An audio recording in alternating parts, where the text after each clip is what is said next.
Assalamualaikum warahmatullahi wabarakatuh. Selamat pagi, salam sejahtera untuk kita semua. Om Swastiastu, Namo Buddhaya, salam kebajikan. Kembali kami hadirkan Triga Podcast langsung dari KPPPMA 3. Bersama saya Nirmala.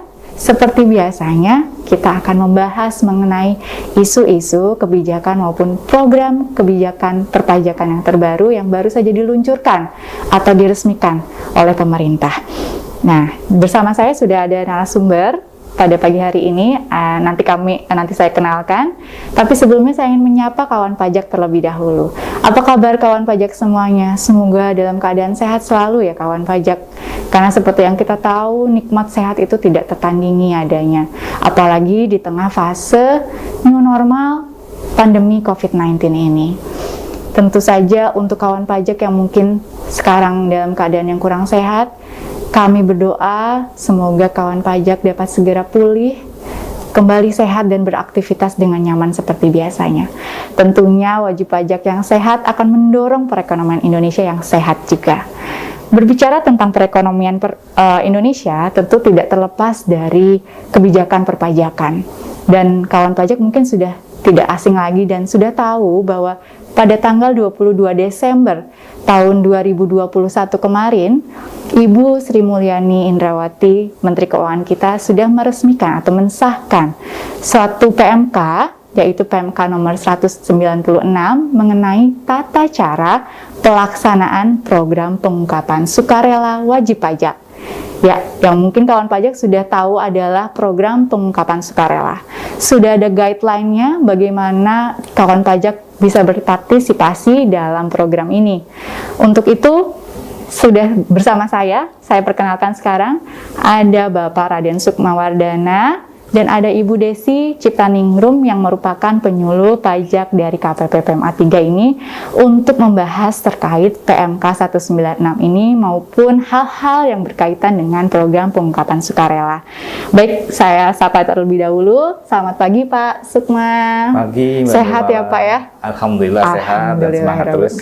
Semangat Pak. Iya. Untuk Mbak Desi gimana? Sehat juga ya? Sehat, harus semangat di keadaan pandemi yang semakin membaik ini. Semoga pandeminya juga segera usai. Amin, bisa amin. segera lepas masker juga. Amin, betul. Nah, mengenai masker ini saya juga ingin mengingatkan, kami mohon izin untuk menggunakan masker karena kami berada di dalam ruangan, jadi kami masih tetap mematuhi protokol kesehatan, begitu. Baik, langsung mungkin ya Pak Sukma ya, terkait program pengungkapan sukarela ini. Sebenarnya apa sih program ini Pak? Dan apa latar belakang kenapa pemerintah mencanangkan program pengungkapan sukarela ini? Mungkin ada wajib pajak atau kawan pajak yang masih awam terkait program pengungkapan sukarela ini. Silakan Pak. Baik Mbak Nirmala, sebelum saya menjelaskan tentang itu, izinkan saya mau menjelaskan, mungkin kawan pajak tahu ya tentang amnesti pajak ya. Jadi program yang mungkin serupa tapi tidak sama gitu. Ya silakan Pak, silakan. Jadi kalau kita ingat-ingat ya, beberapa tahun yang lalu di tahun 2016 ya, pemerintah menerbitkan Undang-Undang Nomor 11 tahun 2016 tentang pengampunan pajak ya. Mungkin teman-teman juga tahu amnesti pajak ya. Betul. Tax amnesty ya. Iya. Ya di saat itu pemerintah menggencarkan program di mana wajib pajak yang belum melaporkan hartanya, seluruh hartanya per 31 Desember 2015 dapat mengungkapkan hartanya dengan tarif yang sangat rendah gitu ya. Iya tarif. Betul. Apakah kan sepertinya ini PPS, program pengungkapan sukarela, dan tax amnesty juga mengungkapkan hartanya. Betul. Apakah ini berarti bahwa PPS dan tax amnesty ini sama Pak? Berbeda Mbak Nirmala. Antara PPS dengan tax amnesty itu berbeda. Baik. Nanti mungkin kita akan ketahui ya Pak perbedaannya ya Pak ya. Betul. Tapi sebelum ke sana boleh tadi latar belakangnya Pak. Kenapa sih pemerintah sampai mencanangkan kebijakan ini gitu? Latar belakang dari program PPS ini. Baik Mbak Nirmala dan juga kawan pajak ya. Latar belakangnya adalah saat ini pertukaran informasi ya, data dan informasi ya, Direktorat Jenderal Pajak dengan instansi lain terus berlangsung ya. Nah, di sini dapat diambil kesimpulan berdasarkan data tersebut, masih banyak wajib pajak yang belum melaporkan seluruh hartanya pada SPT tahunan PPh. Nah, tentunya apabila wajib pajak belum melaporkan seluruh hartanya, sumber penghasilannya juga pasti belum dilaporkan ya.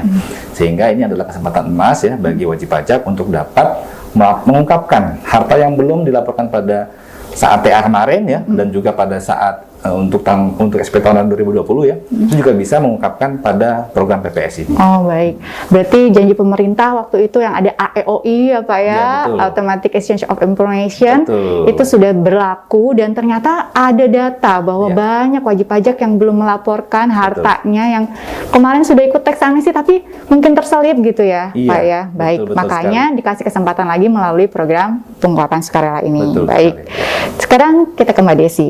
Mbak Desi, kalau boleh tahu nih, program ini berlangsungnya kapan? Takutnya kan ada kawan pajak yang, wah ini program kesempatan lagi nih, kita jangan sampai kelewatan. Kira-kira ini periodenya berlakunya kapan gitu? Untuk program pengungkapan sukarela ini mulai berlaku tanggal 1 Januari 2020. 1 Januari 2022. Dan sampai dengan tanggal 30 Juni 2022. Jadi selama 6 bulan sesuai dengan Undang-Undang Nomor 7 Tahun 2021 tentang harmonisasi peraturan perpajakan, di mana dalam undang-undang tersebut disebutkan bahwa program pengungkapan sukarela ini, atau kita sebut PPS ya, itu tidak akan diperpanjang lagi, berbeda dengan teks amnesti waktu periode yang lalu ya. Jadi kawan pajak jangan sampai terlewat, sekarang sudah Juni. Betul. Program ini akan berakhir akhir bulan ini. Iya. Jadi jangan sampai terlewat ya. Betul. Jadi untuk diingat kawan pajak semua bahwa program ini sudah berlangsung sebenarnya sejak Januari 2022 dan akan berakhir akhir Juni ini. Jadi yuk kawan pajak yang masih ingin berpartisipasi untuk memanfaatkan program ini karena tidak ada perpanjangan ya Mbak Desi ya. Iya betul sekali Mbak Nirmala. Jadi jangan sampai terlewat. Highlightnya ini sudah Juni dan program ini hanya sampai akhir bulan ini, yaitu 30 Juni. 30 Juni. Baik, untuk pesertanya sendiri, kira Pak Sukma, apakah boleh semua wajib pajak mengikuti berpartisipasi dalam program pengungkapan sukarela ini? Ya, jadi ini berbeda dengan teks amnesti ya pada saat itu ya. Nah ini perbedaannya ya Pak ya. Jadi wajib pajak yang bisa mengikuti PPS ini dibagi memang ada dua kebijakan. Ya, kebijakan pertama ini adalah bagi wajib pajak orang pribadi dan juga badan ya, peserta TA yang memang dahulu itu belum seluruhnya mengungkapkan hartanya pada saat TA. Itu kebijakan satu ya. Nah, kemudian yang kedua adalah wajib pajak orang pribadi. Kebijakan kedua nih, wajib pajak orang pribadi yang belum melaporkan seluruh hartanya untuk perolehan tahun 2016 sampai dengan 2020 pada SPT tahunan 2020. Oh baik, berarti kalau kebijakan satu itu belum dilaporkan semuanya dalam pengungkapan TA-nya. Betul. Kalau yang kebijakan 2 itu belum diungkapkan di SPT tahunan 2020-nya. Betul. Begitu.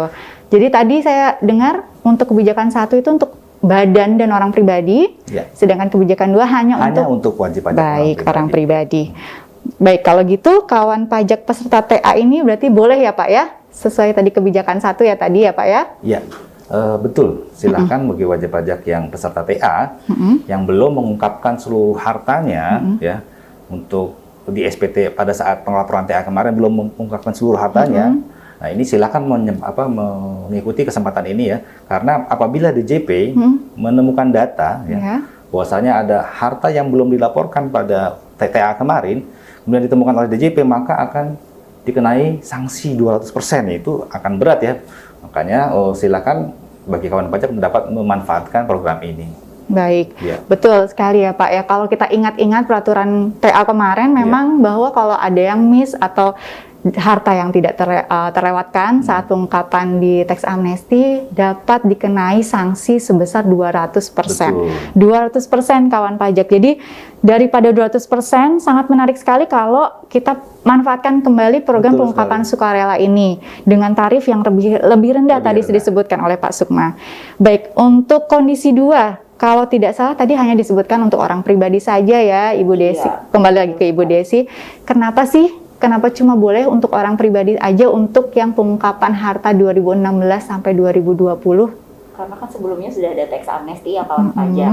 Nah untuk yang periode kali ini tentang program pengungkapan sukarela, terutama untuk kondisi 2 yang khusus untuk orang pribadi, Itu latar belakangnya karena untuk wajib pajak badan itu kan sekarang sudah wajib pembukuan. Betul. Tentunya dengan adanya pembukuan mereka sudah lebih rapi dan lebih terstruktur dalam pelaporan SPT-nya, sehingga untuk program pengungkapan sukarela untuk kondisi 2 ini memang tujuannya untuk mengakomodir ke orang pribadi yang mungkin belum serapi dan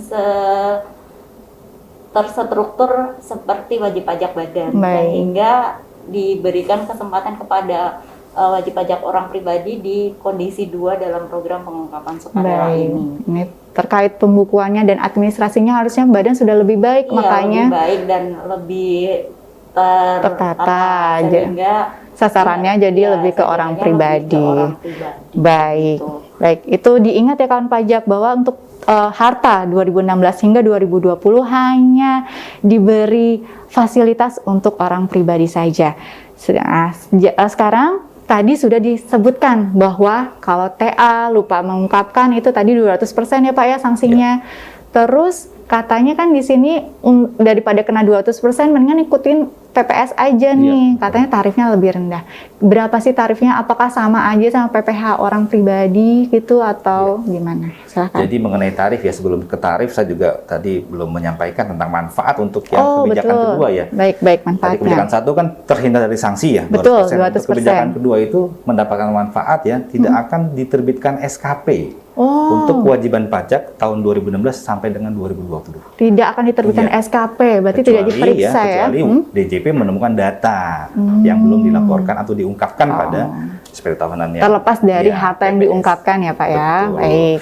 Nah, mengenai tarif ya Mbak Nirmala dan juga kawan pajak, di kebijakan 1 ini ya berlaku tarif ya. Yang pertama adalah tarif 11% untuk deklarasi harta di luar negeri. Di luar negeri. Ya, kemudian yang tarif berikutnya ya 8% ya untuk harta yang luar negeri direpatriasi. Oke. Repatriasi, kemudian juga untuk deklarasi harta dalam negeri. Dalam negeri. Kemudian yang ketiga adalah 6% untuk repatriasi harta luar negeri dan juga harta dalam negeri yang diinvestasikan dalam bentuk SBN, ya, kemudian hilirisasi dan juga renewable energy. Nah, itu untuk kebijakan 1. Nah, kemudian untuk kebijakan 2, tarifnya juga ini agak lebih tinggi ya, kebijakan 2 ya. Yang pertama adalah 18% untuk deklarasi harta luar negeri. Nah, kemudian yang kedua adalah 14% ya untuk repatriasi harta luar negeri dan juga harta dalam negeri. Yang ketiga adalah 12% ya. Yang ketiga adalah 12% ya untuk harta repatriasi luar negeri dan juga harta dalam negeri yang diinvestasikan dalam bentuk SBN, kemudian hilirisasi dan juga renewable energy. Jadi sama ya tadi, kalau repatriasi tarifnya di atas, di tengah. Nanti kalau semakin dia diolah untuk kepentingan Indonesia, semakin kecil tarifnya ya Pak ya. Baik, baik. Cukup rendah kalau dibandingkan dengan PPh, tarif PPh maupun sanksi administrasi yang 200% ya Pak. Jadi harusnya kawan pajak ini tertarik untuk mengikuti dan berpartisipasi dalam program PPS ini.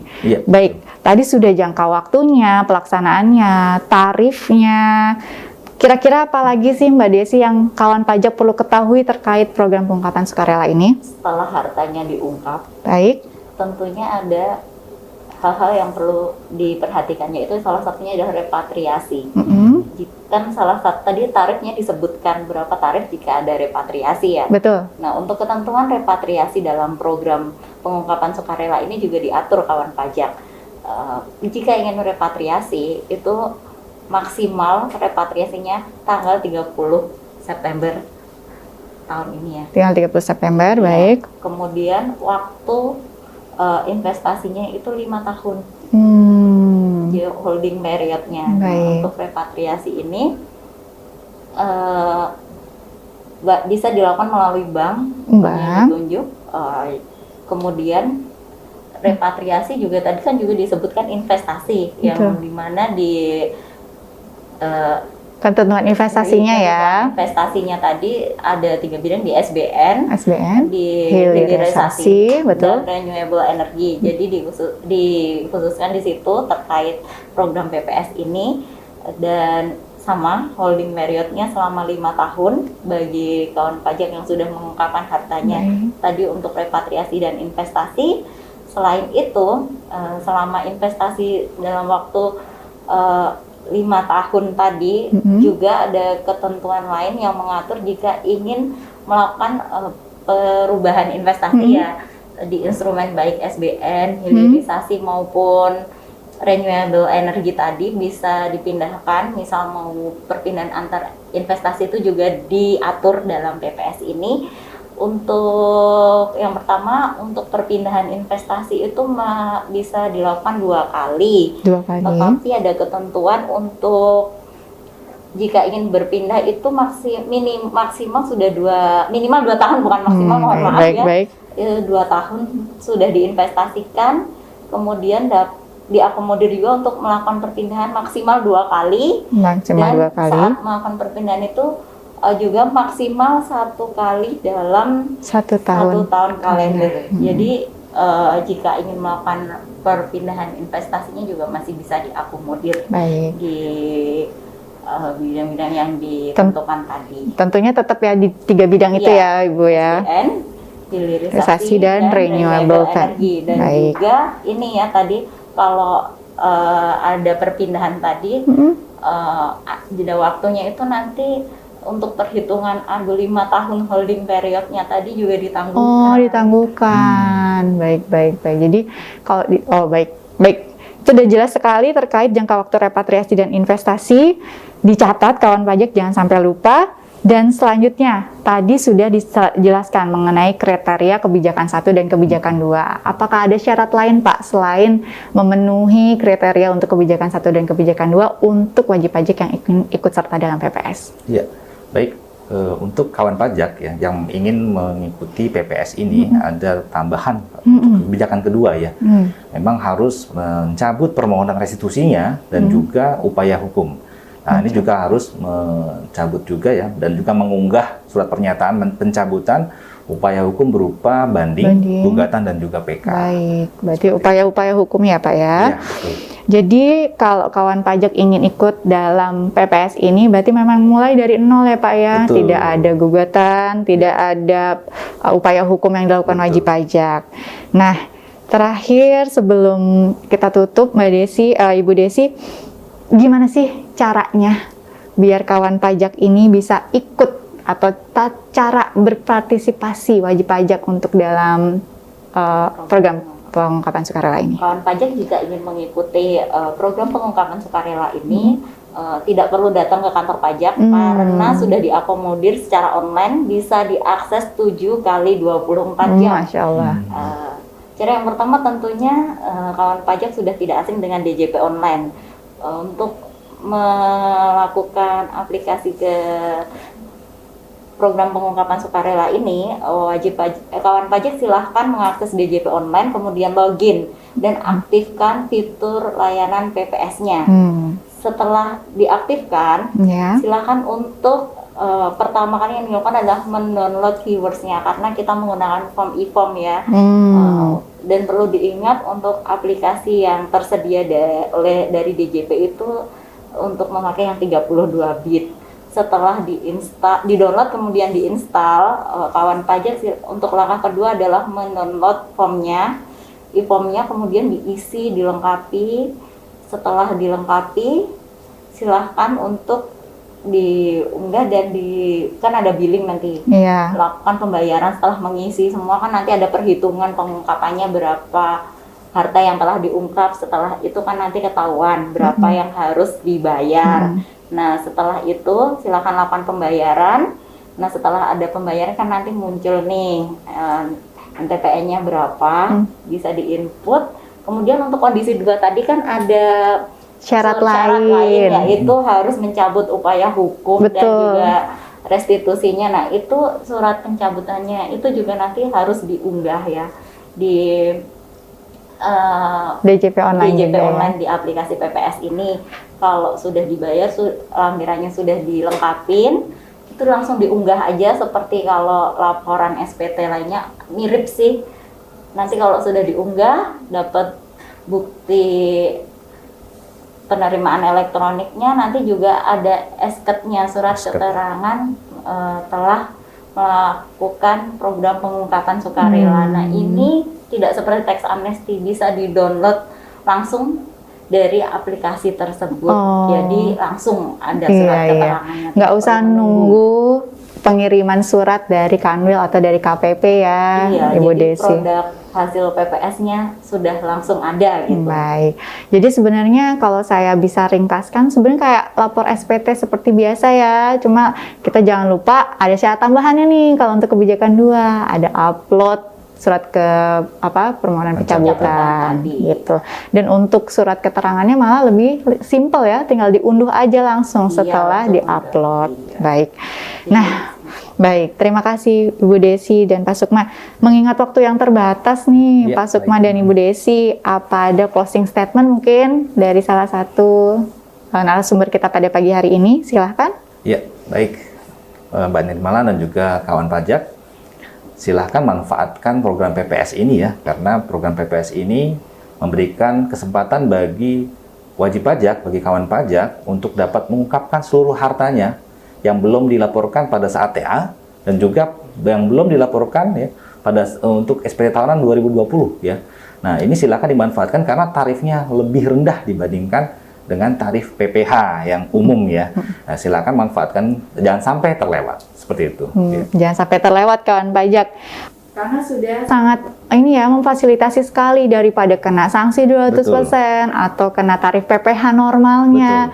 Tarif di sini di program pengungkapan sukarela ini sudah cukup rendah, apalagi kalau sudah diinvestasikan kembali di perekonomian Indonesia di 3 sektor yang sudah disebutkan tadi. Baik, terima kasih Pak Sukma, terima kasih Bu Desi. Kawan pajak, sebelum kami pamit, tidak bosan-bosan kami ingatkan untuk kawan pajak menjaga kesehatan, tetap menjaga protokol kesehatan di era new normal ini. Dan terima kasih banyak atas atensi yang sudah diberikan pada kami. Jangan lupa terus ikuti 3 podcast dari KPPPM A3 yang kami harap akan membantu kawan pajak untuk belajar mengenai perpajakan dan mendorong kawan pajak semua untuk menjadi wajib pajak yang patuh. Karena pajak kuat, Indonesia maju. Baik, saya Nirmala. Saya Desi. Dan saya Raden Sukmawardana. Izin kami pamit. Wassalamualaikum warahmatullahi wabarakatuh. Selamat pagi dan sehat selalu. Terima kasih.